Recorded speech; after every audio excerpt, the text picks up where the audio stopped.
Eh bien, déjà, je remercie le professeur Moussa Badran de nous avoir invités autour de cette table ronde sur la formation continue. La formation continue, c'est quelque chose qui a toujours intéressé Rhapsodif depuis sa création en 2008. Parce que lorsque Rhapsodif a été créé, euh, vous le savez, la plupart des dentistes ils disent qu'ils n'arrivent pas à prendre en charge des patients en situation de handicap parce qu'ils ne se sentent pas prêts, ils ne se sentent pas suffisamment formés. Alors c'est vrai que 2008, c'était il y a longtemps. Depuis, heureusement, il y a la charte de l'IADH qui a permis que dans les différents centres universitaires, eh bien, on développe la formation initiale. Mais encore maintenant, beaucoup de chirurgiens dentistes nous disent bah oui, mais je ne suis pas sûre de savoir comment faire. Alors en 2008, lorsque Rhapsodif a été créé, notamment par le docteur Manny Landru, eh bien, elle avait mis en place une attestation universitaire de soins spécifiques et j'ai eu la chance de faire partie de cette première fournée. Et donc, en bonne universitaire, on avait des cours théoriques et des cours cliniques dans les services hospitaliers. Mais lors de la création de Rhapsodif, la volonté, c'était vraiment d'inclure les chirurgiens dentistes libéraux. Et donc, cette formation clinique en hôpital, ça ne correspondait pas forcément à ces 50 premiers dentistes motivés qui avaient le feu, comme je sais que vous l'avez aujourd'hui puisque vous êtes là avec nous. Et en fait, ça ne correspondait pas, ils ne voyaient pas l'application dans leurs cabinets libéraux. Donc en fait, assez rapidement, cette attestation universitaire n'a pas continué parce que ça ne correspondait pas à la demande des libéraux. Et donc, en fait, on a mis en place des soirées d'échange sur différents sujets parce que, et je pense que ce sera développé beaucoup plus dans la présentation suivante, mais je pense qu'on est tous demandeurs d'avoir les trucs et les astuces. En fait, ce qu'on veut, c'est avoir, et il y a toujours une petite astuce à avoir quand on rencontre les praticiens qui prennent en charge des patients un peu différents. Et c'est vrai que c'est dans les échanges, et c'est à ça que servent les journées organisées par SOS, c'est que tous on se rencontre et puis qu'on puisse choper une petite idée ici, une petite idée là. Donc on a mis en place des soirées d'échange. Et puis en fait, on s'est quand même dit c'est un peu dommage parce que le MEOPA, donc Rhapsodif 2008, en 2009 en 2010 on obtient l'autorisation à utiliser le gaz hilarant dans les cabinets dentaires. Et tout de suite on s'est rendu compte à quel point ça simplifiait quand même l'accès aux soins bucco-dentaires pour des patients qui en avaient le plus besoin. Et puis pourtant, on avait des praticiens qui revenaient des formations et puis qui nous disaient bah oui, mais on n'a pas parlé de handicap. Alors, on a mis un peu de temps, mais en 2021, nous avons noué un partenariat avec Air Liquide. On leur a dit bah, c'est super quand même votre produit. Nous, on en consomme. Moi, j'en consomme beaucoup. Et pourtant, vous ne parlez pas du handicap lors de vos formations initiales. Vous parlez de plein de choses, mais finalement de comment est-ce que ça peut aider à prendre en charge des patients, alors que ça fait partie évidemment de l'autorisation sur la mise sur le marché. C'est pour les patients en situation de handicap. Donc, mais vous n'en parlez pas. Vous en parlez pour les implantos, vous en parlez pour la chirurgie, pour les enfants. C'est vrai que pour les enfants, ça peut aider.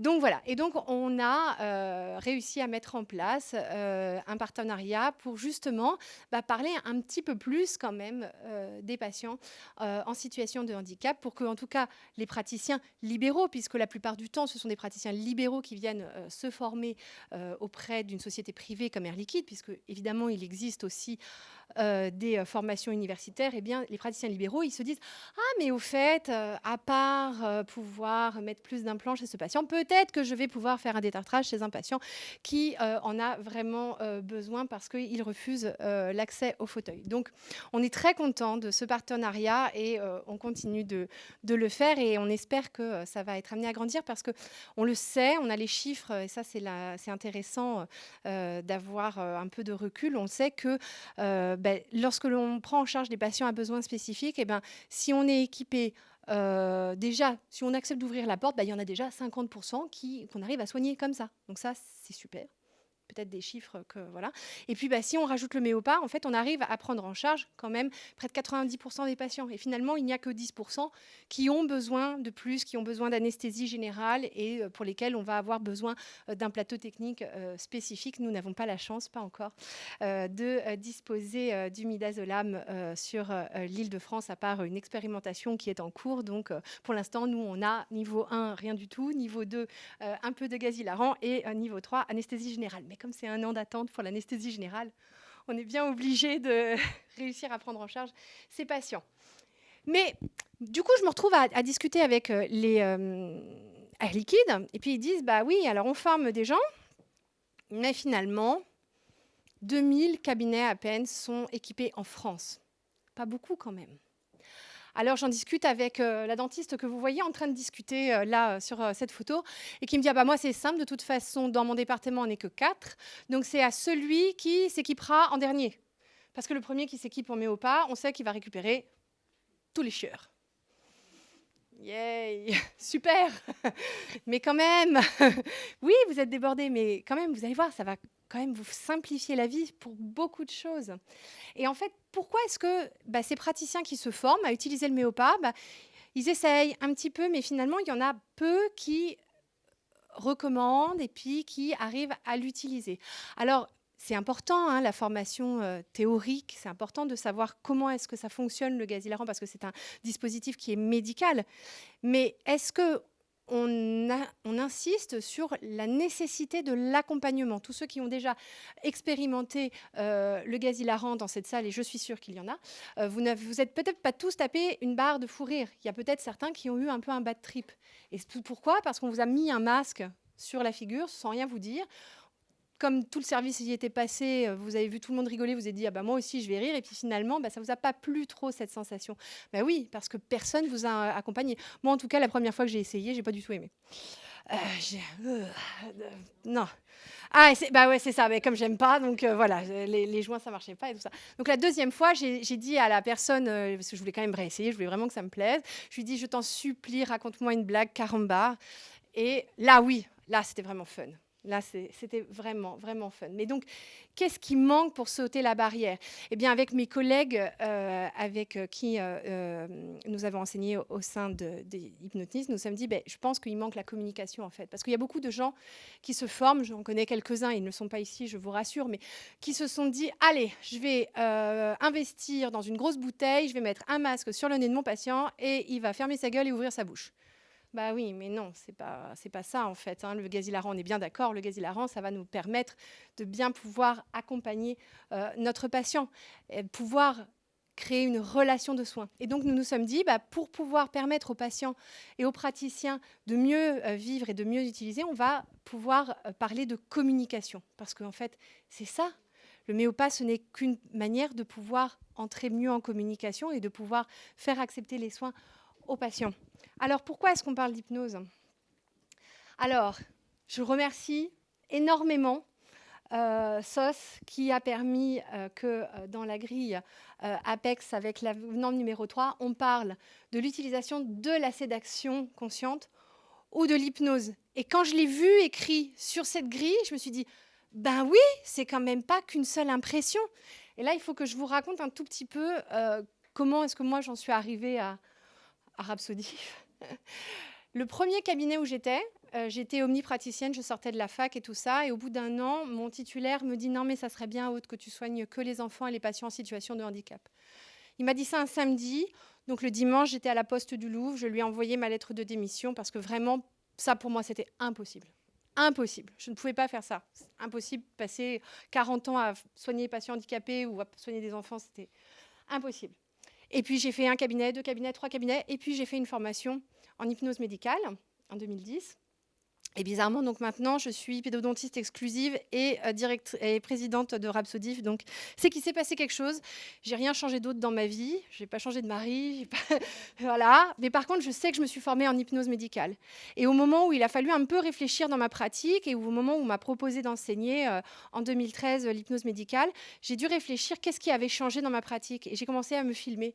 Et je me suis dit, oui, ce patient-là, s'il n'y avait pas eu la communication, s'il n'y avait pas eu cette prise en charge et cette technique que j'avais apprise, c'est sûr qu'on ne pouvait pas le soigner. Et en fait, ça m'a permis de me rendre compte à quel point l'hypnose m'avait aidée dans ma pratique de tous les jours. Alors, j'ai commencé à me filmer, j'ai commencé à montrer mes cas. Et je pense qu'un des plus beaux compliments que j'ai reçus d'un de mes collègues psychiatres, il m'a dit « Tu sais, une fois, j'ai vu une vidéo de ce que tu as fait. » Alors, c'était donc un psychiatre qui enseigne l'hypnose et qui utilise l'hypnose au cabinet. Il m'a dit du coup, à la suite de ta vidéo, je me suis dit que j'allais peut-être recevoir de nouveau un patient autiste parce que ça m'a inspiré. Donc là, je me suis dit qu'il y avait quelque chose et qu'on pouvait montrer que l'hypnose pouvait aider à la prise en soin des patients en situation de handicap, que ce soit chez le dentiste, que ce soit dans toute spécialité médicale. Et donc, quand j'ai vu que ça se validait complètement ça. Je me suis dit, ben oui, ben évidemment qu'on a besoin de cet outil. Cet outil, il n'est pas forcément fait pour tout le monde, mais si on a envie de communiquer, si on a envie d'aller à la rencontre et si on a envie de créer du lien avec ses patients, ben évidemment, on a besoin de cet outil. Alors, l'hypnose médicale, c'est quand même quelque chose qui est en plein essor depuis maintenant plus de 20 ans. Bientôt, on ne parlera plus d'hypnose médicale, on parlera de techniques d'activation de conscience. Et vraiment, je vous invite à lire toute la littérature là-dessus. C'est vraiment assez fascinant ce qui se passe encore. Mais il faut bien le reconnaître que dans notre spécialité, il y a quand même plus d'une dizaine d'instituts de formation qui sont privés, qui sont universitaires. Alors, pourquoi parler du handicap ? Eh bien, je vais vous le dire. Donc, je faisais partie d'un institut de formation qui a formé quand même quelques chirurgiens dentistes sur toute la France, à peu près 2000. Et une fois, j'ai une fort bonne amie de Rhapsodif qui anime un stage de sensibilisation au handicap pour les chirurgiens dentistes. Elle n'a pas de chance, dans l'hôtel dans lequel on est, et en face d'elle, il y a une initiation qui est par cet institut de formation. Et elle voit ces 8 dentistes hyper motivés, ceux qui ont le feu comme vous aujourd'hui. Et en face, il y a 60 dentistes qui débarquent avec leurs assistantes. Et, bref, ça le comble. Et elle est avec ses 8 dentistes. C'était super, hein, les 8. Mais quand même, elle s'est dit, bah oui, hein, c'est sûr que l'hypnose, c'est un peu plus vendeur, j'ai l'impression, en ce moment, que les soins spécifiques pour les chirurgiens dentistes. Et je me suis dit, en fait, c'est pas... Quand on a pensé la formation en hypnose, quand j'ai intégré le programme de formation, j'ai dit, OK, alors ce que je vous propose, c'est on va apprendre l'hypnose comme d'habitude. Et oui, on va apprendre à faire de l'analgésie, on va apprendre à faire des trucs de dingue. Mais en fait, le truc le plus dingue, on va le mettre le dernier jour, c'est de réussir à faire un détartrage chez un patient qui est en refus de soins.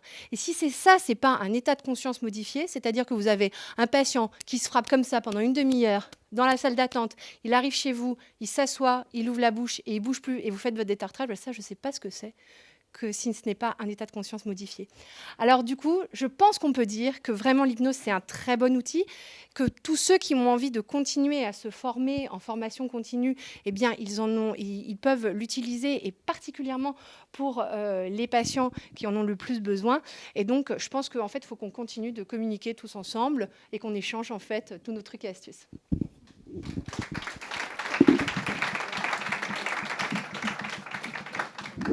Merci beaucoup, Aude.